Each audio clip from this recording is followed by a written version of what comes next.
Boa tarde, meus irmãos. Me ouvem bem? Primeiramente, é uma imensa honra estar aqui.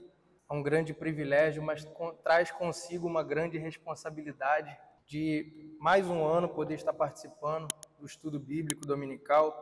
Como o pastor disse, ano passado o nosso objeto de estudo foi a Confissão de Fé de Westminster e nesse ano teremos o Catecismo Maior de Westminster. Amém? Então vamos dar início.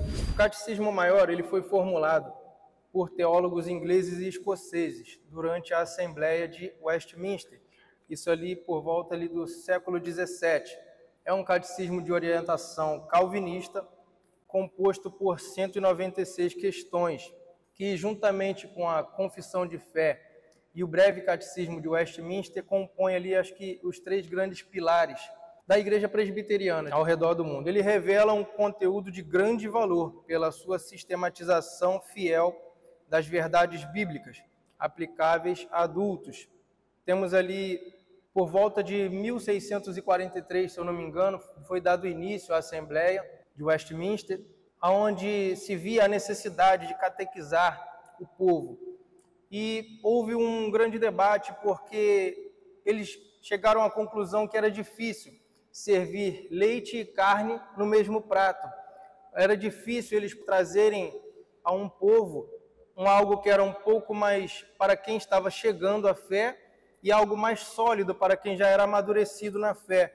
Então, ali por volta de 1647, se eu não me engano, foi estabelecido que haveriam dois catecismos, o Catecismo Maior e o Breve Catecismo para os infantes, para os mais novos na fé. Então, o Catecismo Maior ele ficou para a educação dos mais velhos. O Breve Catecismo possui 107 perguntas e o Catecismo Maior 196, onde o seu assunto doutrinário ele é um pouco mais aprofundado, um pouco mais alargado. Os seus debates são um pouco mais extensos do que o Breve Catecismo. O seu propósito é fazer com que os crentes, filhos da aliança, tenham uma melhor percepção de toda a doutrina cristã, e assim se aprofundem nos temas que são abordados no contexto teológico, como, por exemplo, o conhecimento de Deus, o conhecimento de Cristo, o conhecimento do Espírito Santo, o exame das Escrituras, da teologia da criação, teologia das últimas coisas e etc. É uma obra extremamente necessária em nossos dias, pois vivemos uma época em que somos bombardeados de heresias a todo instante, somos bombardeados por uma cultura pagã, esquerdista, somos bombardeados a todo momento com coisas anti-Deus. Então, o Catecismo Maior ele aponta para a Palavra de Deus como única regra de fé e prática. Sem mais rodeios, vamos à primeira pergunta que eu creio que todos conhecem de cor, é a mais famosa de todas. Primeira pergunta do Catecismo Maior é essa: qual é o fim supremo e principal de todo homem? E a resposta traz: o fim supremo e principal do homem é glorificar a Deus e gozá-lo para sempre. Algumas referências aqui. Romanos 11:36 diz assim: porque dele e por ele e para ele são todas as coisas. Glória, pois, a ele eternamente. Amém. Nos traz a ideia de que todas as coisas existem para Deus. 1 Coríntios 10:31, portanto, quer comais, quer bebais, ou façais outra qualquer coisa, fazei tudo para a glória de Deus, nos trazendo a ideia de que é nosso dever glorificar a Deus em tudo que nós fazemos. Salmo 73:24 em diante diz assim: guiar-me-ás com o teu conselho, e depois me receberás na glória. Quem tenho eu no céu, senão a ti? E na terra não há quem eu deseje, além de ti. A minha carne e o meu coração desfalecem, mas Deus é a fortaleza do meu coração e a minha porção para sempre. Pois eis que os que se alongam de ti perecerão. Tu tens destruído todos aqueles que se desviam de ti. Mas para mim, bom é aproximar-me de Deus. Pus a minha confiança no Senhor Deus para anunciar as tuas obras. Nos trazendo a ideia de que Deus é quem nos ensina como glorificá-lo e gozá-lo para sempre. Mais uma referência, João 17:22 até o 24. E eu dei-lhes a glória que a mim me deste, para que sejam um, como nós somos um, eu neles e tu em mim, para que eles sejam perfeitos em unidade, e para que o mundo conheça que tu me enviaste a mim, e que os tens amado a eles como me tens amado a mim. Pai, aqueles que me deste, quero que, onde eu estiver, também eles estejam comigo, para que vejam a minha glória que me deste, porque tu me amaste antes da fundação do mundo. E isso nos traz a ideia de que o nosso supremo destino é gozar a Deus em glória. Então vamos a alguns comentários, tendo em vista que a primeira pergunta é: qual é o fim supremo do homem? O nosso fim supremo é glorificar a Deus e gozá-lo para sempre. Irmãos, eu queria já dar uma alfinetada na igreja, já de início, que a primeira pergunta ela nos faz refletir e nos colocar diante de um espelho. Qual tem sido o nosso fim supremo? Qual tem sido a nossa finalidade de vida, o nosso real propósito? O que nos motiva, irmãos, dia após dia, quando levantamos da nossa cama, quando vestimos a nossa roupa, saímos da nossa casa, quando chegamos ao nosso trabalho, quando chegamos à nossa escola, à nossa faculdade, ou quando adentramos pelas portas da igreja? Qual tem sido a nossa finalidade? Qual tem sido o nosso propósito? Vamos observar alguns pontos.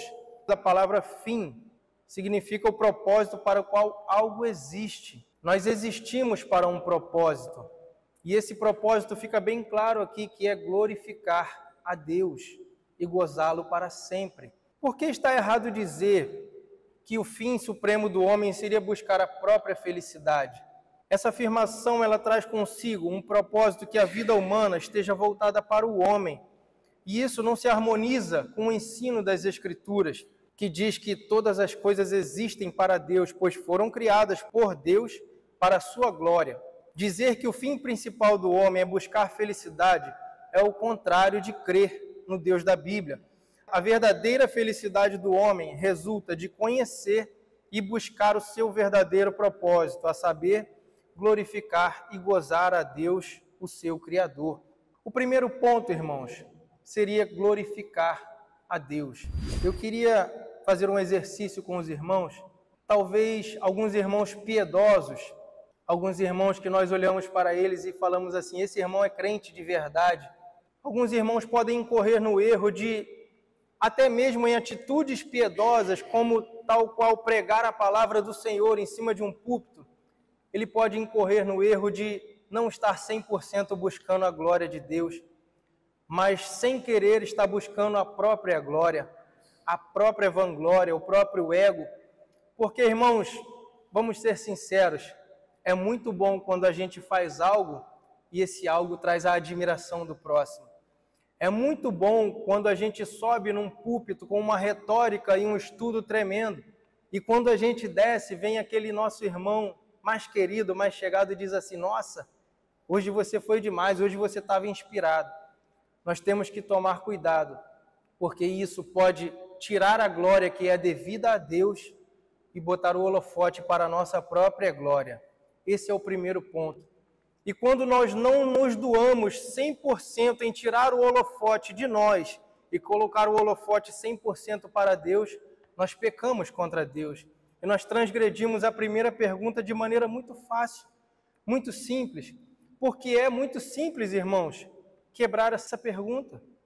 O nosso ego, a nossa vanglória, por vezes, sufoca a glória de Deus que deveria estar em nossa mente, em nosso coração. Então, um exemplo que eu trouxe aqui, assim como diz Jeremias, lá em 9:23.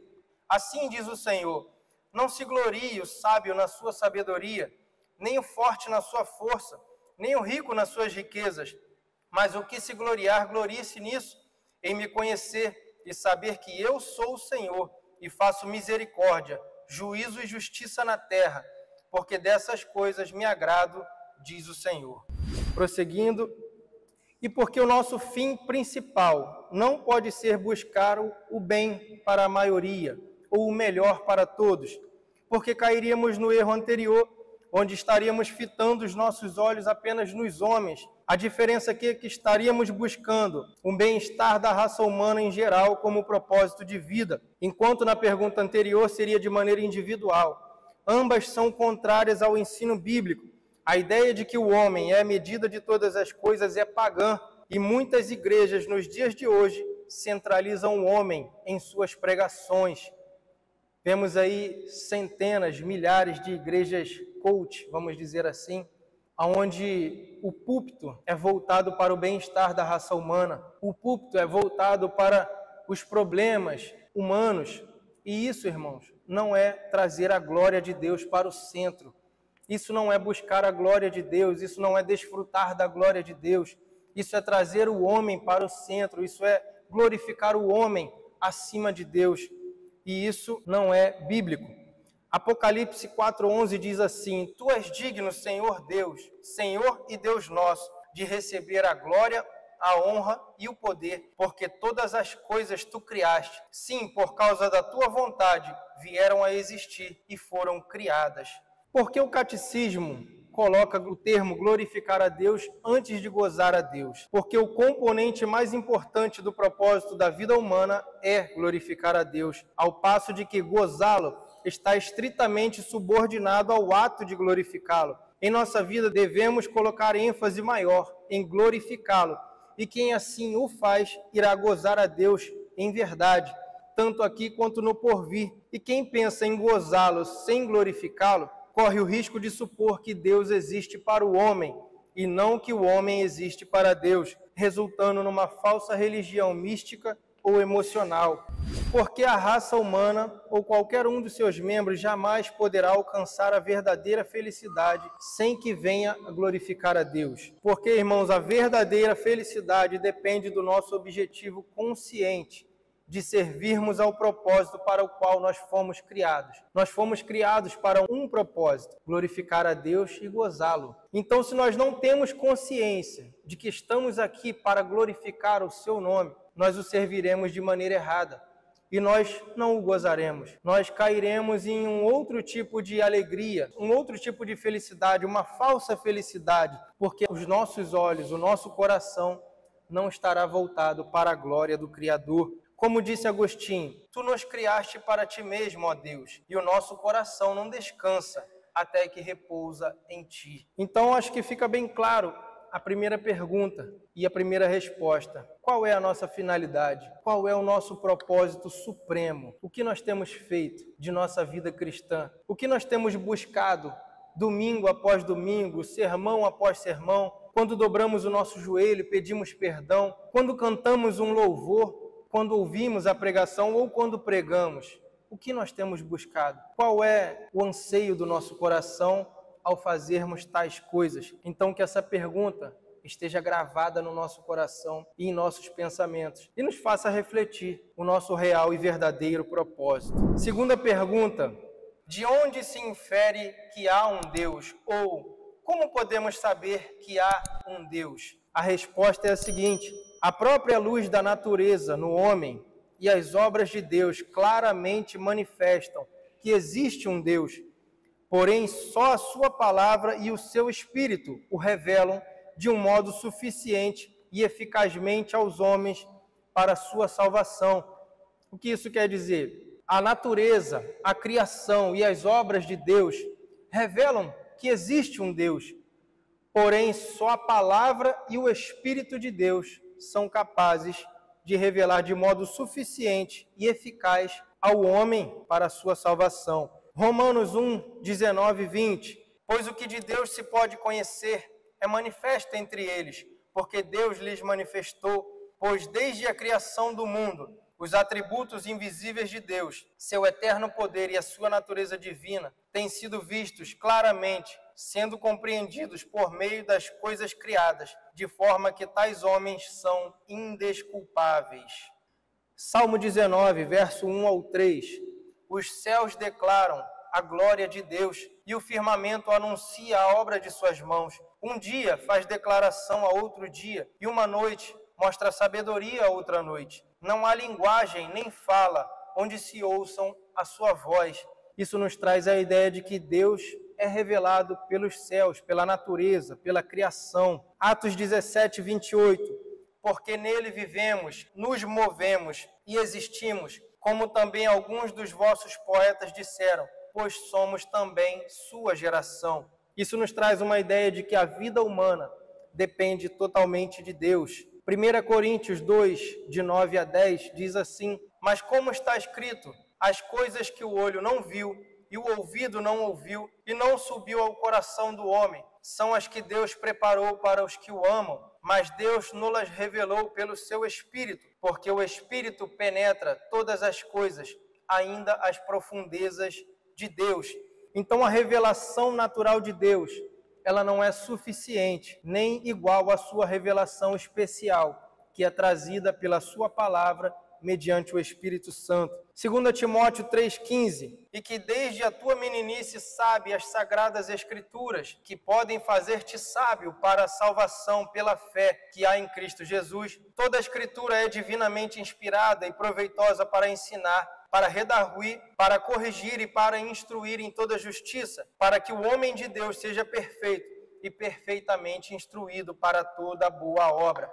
Ou seja, somente a Sagrada Escritura é a revelação suficiente para a salvação do homem. Isaías 59, 21 diz assim: quanto a mim, esta é a minha aliança com eles, diz o Senhor. O meu Espírito está sobre ti, e as minhas palavras que pus na tua boca não se desviarão da tua boca, nem da tua descendência, nem da boca da tua descendência, diz o Senhor, desde agora e para todo sempre. Nos traz a ideia de que Deus pôs em seu povo o seu Espírito, o povo da aliança, e fez um pacto com ele, diferente da revelação natural, que é dada a todos os homens sem qualquer tipo de restrição. Comentários aqui. O que significa a luz da natureza no homem, que está exposta na pergunta? A luz da natureza no homem, ela é a revelação de Deus na mente e no coração do homem. E isso é comum a toda a raça humana. Os pagãos que jamais receberam a revelação especial de Deus,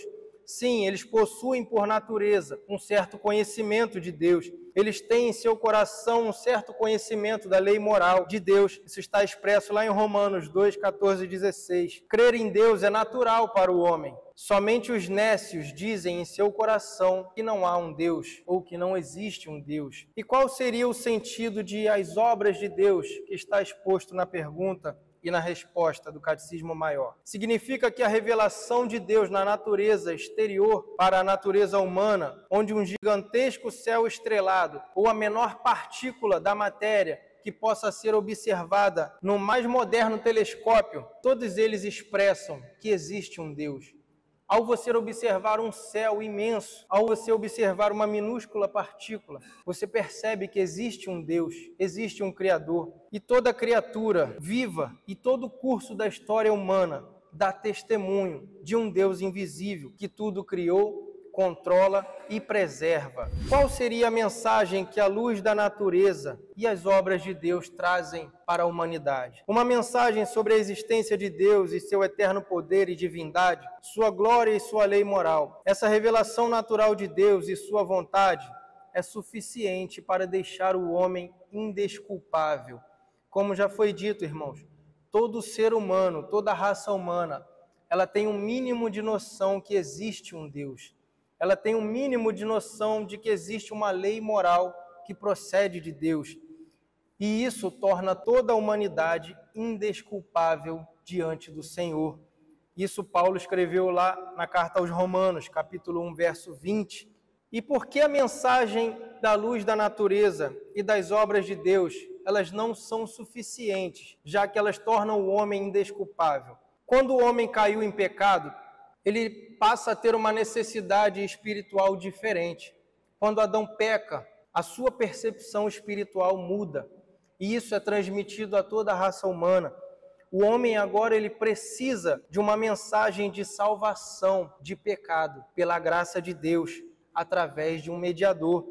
Então, quando o homem natural ele observa a natureza, ele observa a criação, ele observa que há uma lei moral, isso não é capaz de torná-lo salvo, porque ao você observar a criação e a obra de Deus no decorrer da história, elas não te revelam que existe uma obra de salvação do pecado. Elas não te revelam que nós necessitamos de um mediador.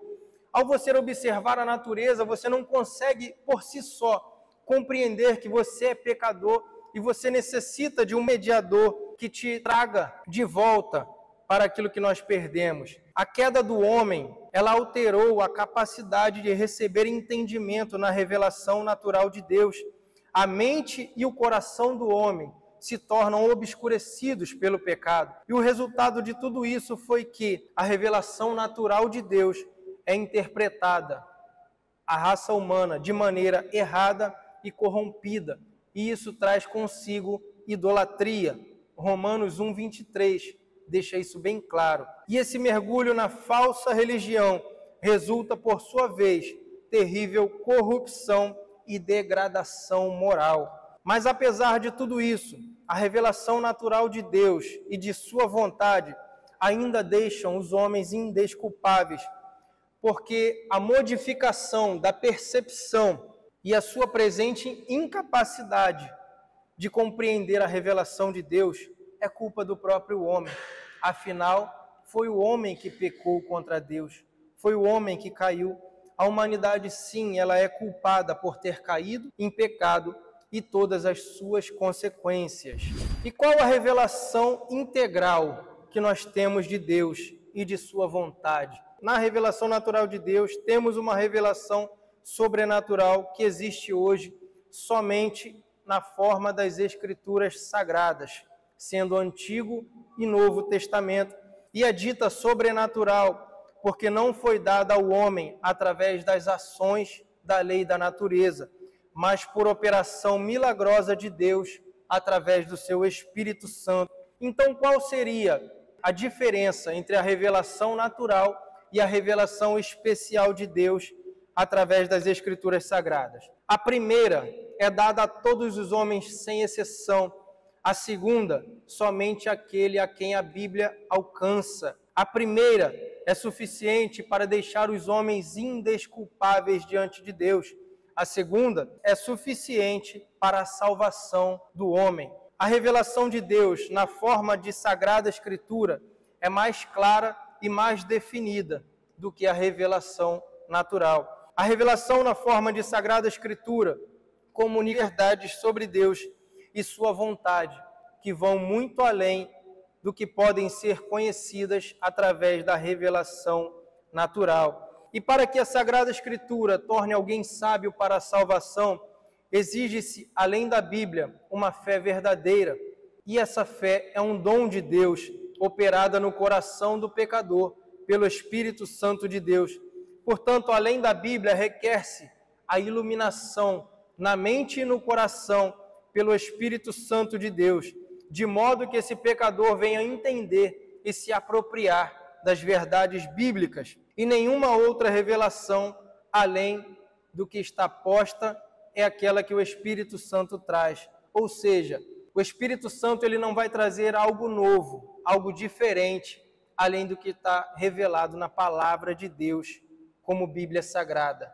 O Espírito Santo não vai trazer algo miraculoso fora da Bíblia, irmãos. Isso não é bíblico, isso não é cristocêntrico, digamos assim.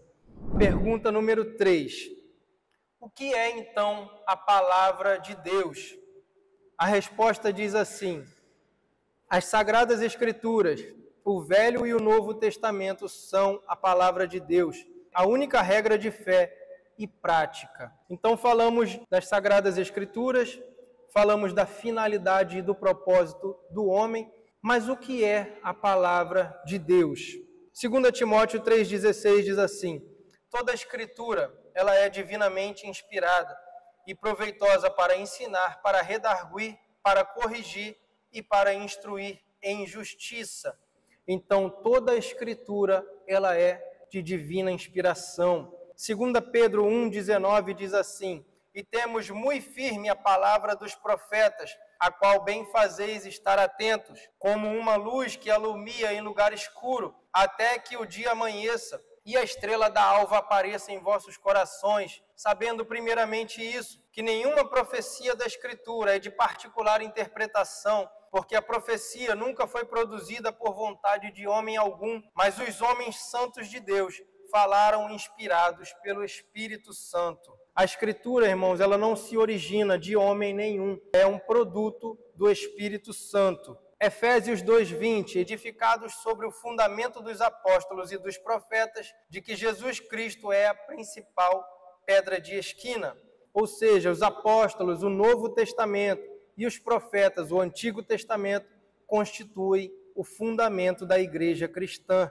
Apocalipse 22:18 e 19 diz assim: porque eu testifico a todo aquele que ouvir as palavras da profecia deste livro que, se alguém lhe acrescentar alguma coisa, Deus fará vir sobre ele as pragas que estão escritas neste livro. E se alguém tirar quaisquer palavras do livro desta profecia, Deus tirará a sua parte do livro da vida e da cidade santa e das coisas que estão escritas neste livro. Sendo a Escritura, irmãos, a origem, caráter e autoridade divina, não pode ser acrescentada ou retirado nada. Isaías 8:20 diz: a lei e o testemunho, se eles não falarem segundo esta palavra, é porque não há neles luz. Então a Escritura é o único padrão de fé e obediência da igreja, do cristão. Lucas 16:29 diz assim: disse-lhe Abraão: tem Moisés e os profetas, ouçam-no. E disse ele: não, pai Abraão, mas se alguém dentre os mortos fosse ter com eles, arrepender-se-iam. Porém Abraão lhe disse: se não ouvem a Moisés e os profetas, tampouco acreditarão, ainda que algum dos mortos ressuscite. Então isso nos traz a ideia de que tudo que for contrário à revelação da Escritura somente deve ser rejeitado, e não importa ainda o quão sedutor seja. Gálatas 1:8-9 diz assim: mas ainda que nós mesmos, ou um anjo do céu, vos anuncie outro evangelho, além do que já vos tenho anunciado, seja este anátema. Assim como já vô-lo dissemos, agora de novo também vô-lo digo: se alguém vos anunciar outro evangelho além do que já recebeste, seja anátema. Então, por que seria correto afirmar que as Escrituras, elas são a palavra de Deus? Porque elas são a revelação de um Deus santo, porque elas estabelecem um santo ensino e porque, sendo recebidas com uma fé verdadeira, conduzem a uma vida de santidade. As Escrituras, elas são santas, elas são sagradas. Um outro comentário seria: em que sentido é verdade que as Escrituras, elas são a palavra de Deus? As Escrituras são a palavra de Deus no sentido mais literal do verbo ser. Elas são a palavra de Deus na forma escrita, sem nenhum tipo de limitação, seja qual for. Isso quer dizer que a Bíblia, como um livro, ela é a palavra de Deus escrita, e que as palavras neste livro são as palavras do próprio Deus falando conosco. Todo o conteúdo, ele é a palavra de Deus? Sim. Nós não podemos responsabilizar homem nenhum por nada do que foi escrito no Santo Livro. 100% dos escritos são palavra de Deus. Caso contrário, ele seria falível. Caso contrário, ele não seria digno de aceitação. Se nós atribuíssemos a Bíblia a alguma autoria humana, ela não seria digna de toda a nossa aceitação. Ela estaria passiva a algum tipo de erro. E a Bíblia, ela se divide em 2 testamentos, com um total de 66 livros. Eu já vou entrar um pouco mais a fundo nesse tópico, vou deixar um pouco mais para frente. Então, se a Bíblia é em sua totalidade a palavra de Deus, como nós podemos explicar o fato de nela conter declarações de homens ímpios e até mesmo do próprio Satanás? Como que a gente explica quando Satanás disse ali naquela passagem no livro de Jó: pele por pele, tudo que o homem tem ele dará? Como que a gente diz que isso é palavra de Deus?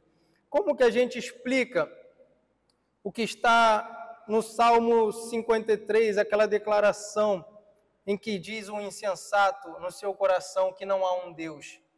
Como que a gente explica essa declaração de um homem insensato dentro de uma sagrada escritura? De uma declaração do próprio Satanás dentro da sagrada escritura? É simples, porque ela não pode ser trazida de maneira solta, descontextualizada. Quando declaramos assim, pele por pele, tudo quanto o homem dará pela sua vida, sabemos que foi uma mentira do maligno. Mas quando nós lemos a sentença de uma maneira completa, dizendo assim: então Satanás respondeu ao Senhor, pele por pele, e tudo quanto tem o homem dará por sua vida, se torna a palavra de Deus, porque é um registro inspirado e infalível do que foi dito naquele momento por Satanás. Ao afirmarmos que a Bíblia, em sua inteireza, é a palavra de Deus, não quer dizer que qualquer verso possa ser retirado de seu contexto. Temos muito isso, né, irmãos? Algumas pregações, alguns pregadores pegam um verso fora de contexto e aplica de maneira errada. Isso está completamente errado. Porque como a palavra de Deus escrita, ela é ímpar e infalível, e nada pode se equiparar a ela. Nós só aceitamos o catecismo maior como regra de fé, porque ele aponta para o ensino fiel das Escrituras. Mas ele, por si só, não tem autoridade nenhuma. Ele está sujeito a mudanças. Somente a palavra de Deus é inerrante, imutável e eterna. Por que não podemos considerar a consciência do homem como uma regra de fé e prática? Por que eu não posso considerar que a minha consciência é a minha regra de fé? Porque eu não tenho capacidade, por mim mesmo, de dizer o que está certo ou errado. A nossa consciência, ela apenas afirma aquilo que eu creio. Um exemplo bem feio. Se um selvagem, ele acredita que o canibalismo é certo, então ele vai comer carne humana e a sua consciência nunca vai acusá-lo, porque ele crê que aquilo é certo. E se um homem comum, ele acha que é errado ir ao médico, tomar um remédio, usar um simples óculos, se ele acha que aquilo é errado, quando ele fizer tal coisa, a sua consciência vai culpá-lo e ele vai deixar de fazer. Então a nossa consciência jamais, por si só, ela é capaz de nos conduzir a uma perfeita vida com Deus. Uma outra pergunta curiosa: por que não podemos acrescentar uma outra regra de fé e conduta junto com a palavra de Deus? Correríamos um certo risco de deixarmos a palavra de Deus em segundo plano, porque não é possível agradar a dois senhores. Ou agradaríamos as Santas Escrituras, ou agradaríamos essa outra regra de fé, como nosso Senhor. Elas jamais se igualariam. Uma iria sobrepor a outra.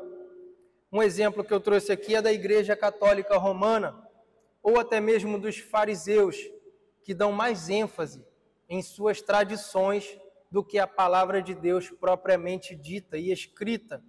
Pergunta número 4 do Catecismo Maior: como se demonstra ou como saber que as Escrituras são a palavra de Deus? Resposta: demonstra-se que as Escrituras são a palavra de Deus pela majestade e pureza do seu conteúdo, pela harmonia de todas as suas partes e pelo propósito do seu conjunto, que é dar toda a glória a Deus, e pela sua luz e pelo poder que possuem para convencer e converter os pecadores e para edificar e confortar os crentes para a salvação. O Espírito de Deus, porém, dando testemunho pelas Escrituras e juntamente com elas no coração do homem, é o único capaz de completamente persuadi-lo de que eles são a própria palavra de Deus. Resumindo, como que a gente sabe que a Bíblia, que a Escritura é a palavra de Deus? A gente sabe porque elas demonstram a majestade, a pureza do seu conteúdo, e ela está perfeitamente harmonizada do início ao fim, e que, juntamente com o Espírito Santo de Deus, ela dá testemunho no coração do homem. Então vamos falar um pouco da majestade das Escrituras. Oséias 8,2 diz: escrevi-lhe as grandezas da minha lei, porém essas são estimadas como coisa estranha. 1 Coríntios 2, 6, 7 e 13. Todavia falamos sabedoria entre os profetas, não porém a sabedoria deste mundo, nem dos príncipes deste mundo, que se aniquilam, mas falamos a sabedoria de Deus, oculta em mistério, a qual Deus ordenou antes dos séculos para a nossa glória, as quais também falamos, não com palavras que a sabedoria humana ensina, mas com que o Espírito Santo ensina, comparando as coisas espirituais com as espirituais. Salmo 119, 18. Abre tu os meus olhos para que veja as maravilhas da tua lei. Maravilhosos são os teus testemunhos, portanto a minha alma os guarda. Quando falamos em pureza das Escrituras, podemos citar o Salmo 12, 6, que diz assim: as palavras do Senhor são palavras puras, como prata refinada em fornalha de barro, purificada 7 vezes. 119, verso 14. Regozijo-me em seguir os teus testemunhos, como os que se regozijam em grandes riquezas. Atos 10, 43 fala da harmonia em todas as partes da Escritura. A este dão testemunho todos os profetas, que todos os que nele creem receberão o perdão dos pecados pelo seu nome. Mas alcançando o socorro de Deus, ainda até o dia de hoje permaneço dando testemunho, tanto a pequenos como grandes, não dizendo nada mais do que os profetas e Moisés disseram do que deveria acontecer. Então perceba que Lucas está harmonizando até os dias atuais com o que fora dito pelos profetas e Moisés. Romanos 3 diz assim, 3,19. Ora, nós sabemos que tudo o que a lei diz aos que estão debaixo da lei o diz, para que toda boca seja calada e todo mundo seja condenável diante de Deus. Onde está, pois, a jactância? É excluída? Por qual lei? Das obras? Não, mas pela lei da fé. Atos 23, 28. E querendo saber a causa por que os acusavam, o levei ao conselho sobre o poder da Escritura para converter os pecadores. Hebreus 4:12. Porque a palavra de Deus é viva e eficaz e mais penetrante do que a espada alguma de 2 gumes, e penetra até a divisão da alma e do espírito, e das juntas e medulas, e é apta para discernir os pensamentos e intenções do coração. Então nós vemos, irmãos, a Bíblia testifica da sua majestade, da sua pureza, da sua própria harmonia, desde os primeiros escritos até os últimos em Apocalipse. A majestade das Escrituras é o seu caráter sublime e maravilhoso, e as coloca infinitamente acima de todo escrito humano. Nela se encontra o fato de que os olhos jamais viram, nem os ouvidos jamais ouviram, nem jamais entrou no coração do homem, mas Deus revela pelo seu Espírito. É Ele quem prescruta todas as coisas, até mesmo as profundezas de Deus. Então, a pureza das Escrituras significa o caráter da verdadeira palavra de Deus. A Bíblia é o único livro cujas palavras são em si mesmas produto de inspiração sobrenatural e por isso ela é infalível. Devemos então crer que com todas as nossas forças que a Bíblia sim, ela é inerrante, infalível e não pode ser atribuída a homem algum. Não podemos atribuir erros bíblicos às nossas próprias experiências, irmãos. Se confirmamos que a Bíblia é a palavra de Deus e é infalível, nós temos que crer que por mais que nós não venhamos entender alguma parte, não significa que ela está errada.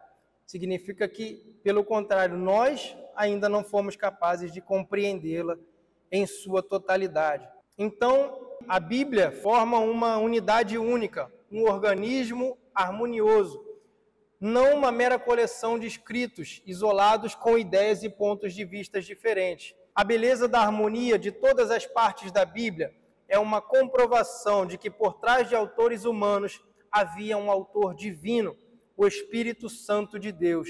É curioso, irmãos, porque a Bíblia ela possui 66 livros e foi escrita por cerca de 40 autores ao longo de um período de 14 séculos, 1400 anos, desde Moisés até o apóstolo João.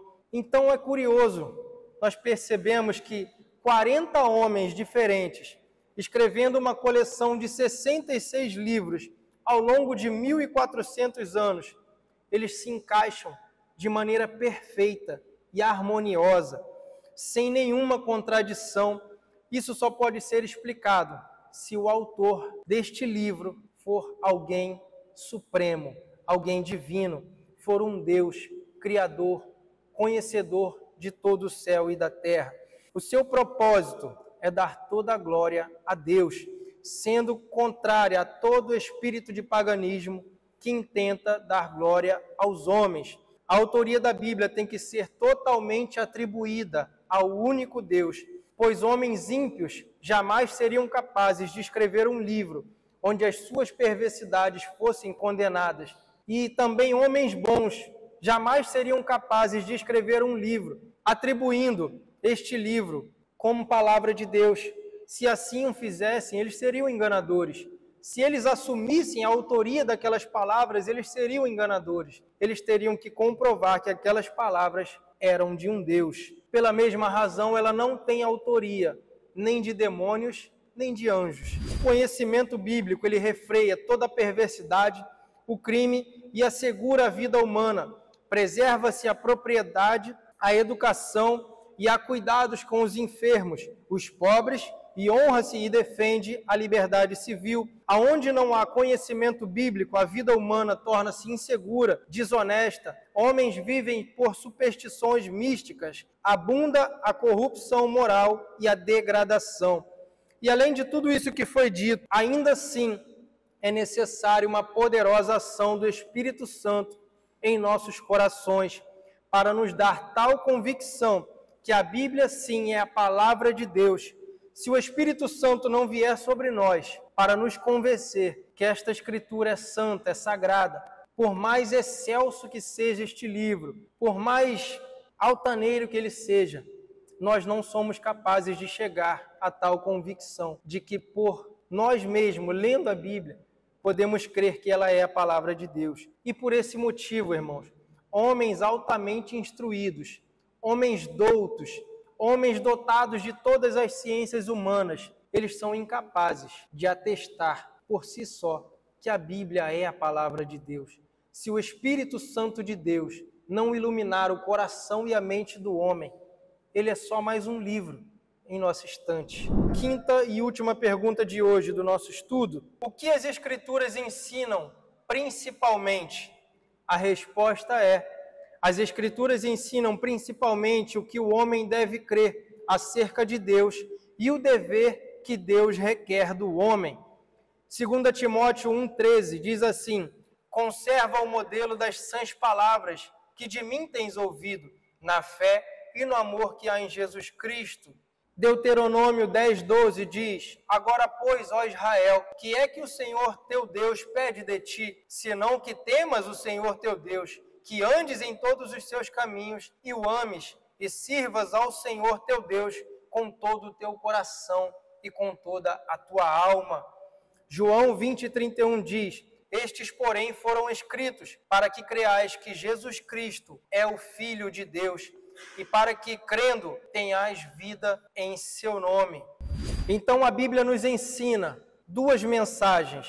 A primeira mensagem é uma mensagem verdadeira na qual o que devemos crer. E a segunda mensagem é a qual o que se deve obedecer. Porque cita-se crer antes de obedecer. Porque na vida cristã, assim como na vida natural, a raiz ela vem antes dos frutos. Primeiro nós cremos, primeiro nós conhecemos, depois nós obedecemos. E é por isso que a verdade a ser crida deve ser estabelecida antes de que se considerem os deveres exigidos. O cristianismo não é só uma doutrina, mas também é vida. A Bíblia é um sistema de doutrinas e vida. Doutrina e vida estão organicamente relacionados.